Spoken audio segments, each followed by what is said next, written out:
If you're listening to or watching this video with young children, please be aware that this episode contains adult language.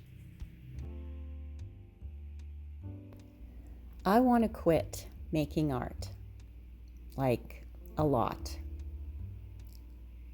I have this urge to quit making art quite regularly, and yet I keep going. My accountant, who is also a dear friend, knows that I routinely probe for exit routes. In fact, years ago, the very first time I had these feelings of wanting to quit everything and close up shop, I remember sitting with that option. It wasn't long before I realized that after the immense feelings of relief from the pressure to create on demand, I would settle into the act of creating again. Like sediment that slowly drifts to the bottom of a glass of water, I would return to art. So I did not quit.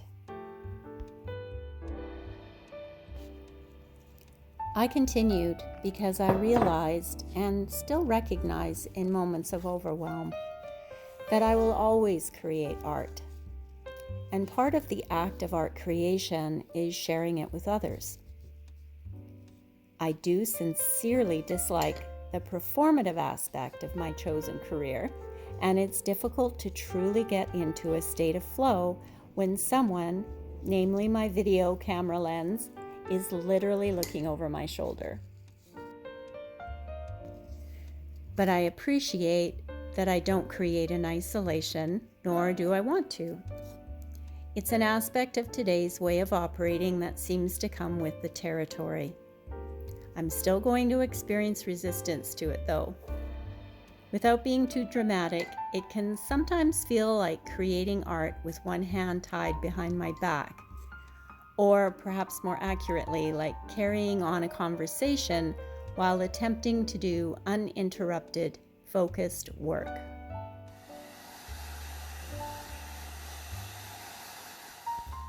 Lately, I've grown more aware of a recurrent phenomenon that occurs with my relationship to art creation that's been concerning, to say the least. It's only been very recently, like literally days, that I've finally stumbled upon information that has provided me with some insight and language, and hopefully a few tools I can employ to move forward on projects I really care about and I want to breathe life into. Yet somehow I've felt powerless to implement them. To be blunt, I've been all talk and very little action. I've been in a perpetual cycle of brain fog, fatigue, and inertia. This is where the new information comes in. Terms like nervous system dysregulation and avoidant artist. Those are artists who have been coping with trauma that causes their nervous system to shut down. What I read, and this is a quote, is avoidant artists are the worst victims of nervous system dysregulation. Their bodies are impeded from getting help, and so they never start. My immediate response when I read that was, holy shit, that's me.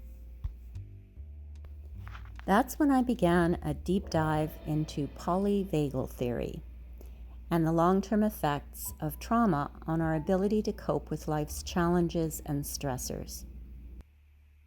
To make it more personal, the trauma I experienced in my childhood that continued well into adulthood was around the legitimacy of art creation. The undeniable message I received was that it was unsafe to pursue a career in the arts, and that has been a lifelong stumbling block for me. It's caused me to self-sabotage, shut down, and enter a freeze state where my body is not able to regulate my attention or focus. This response has plagued me my entire life. The inability to act on creative ideas causes the most profound feelings of frustration that leak into all aspects of my life, negatively impacting my overall experience. And the ideas don't stop coming, so they start piling up, vying for attention until I freeze, unable to begin on anything. Before long, what were once wonderfully inventive, inspiring, creative concepts start to feel like obligations, and instead of feeling exciting and fun, start to feel heavy and oppressive. Something else on my to-do list I'm not addressing. Just toss it on the growing pile in the corner over there with all the rest. It's a horribly debilitating state to be in that's filled with a lot of shame. So what to do? I've always found some relief in identifying a challenge, so knowing that I align with the avoidant artist is actually helpful for me to know. If I know what the problem is, I can begin to find solutions and ways forward.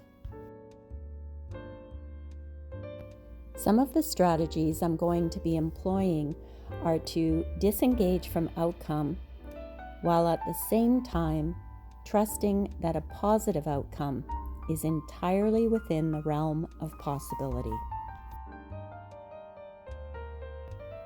When I look at a project idea or a concept as a whole, it overwhelms me with all its moving parts, including all the elements I don't even know how to do yet and will have to learn as I go. I can feel my anxiety levels increasing just thinking about it. So, baby steps. The smaller the better.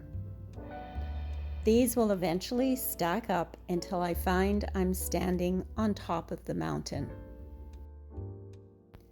So I'm going to step back from the great big scary projects and chip away at them with teeny tiny bites.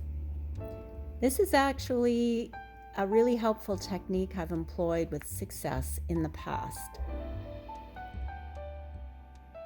Like I mentioned at the start of this video, I've only just landed on this information. I'm still processing and finding my footing. I don't know how or even if my way forward will be found in this work. Time will tell. Maybe it's not that I want to quit, full stop. Maybe what I really want is to find my way back to the joyful form of art creation I engaged with when I was younger, before I was told I couldn't. Maybe it's less a matter of wholesale quitting I'm yearning for and more of a coming back to. I'll let you know what I discover. In the meantime, I'll keep showing up and doing the work, because creating art is not what I do. It's who I am. Now I'm going to go make myself a cup of green tea and attempt to soothe the vulnerability hangover I feel coming on. Thanks for listening. I'd love to hear if any of this resonates with you. Leave your thoughts in the comments so we can all benefit from our shared experience. Love you. See you soon.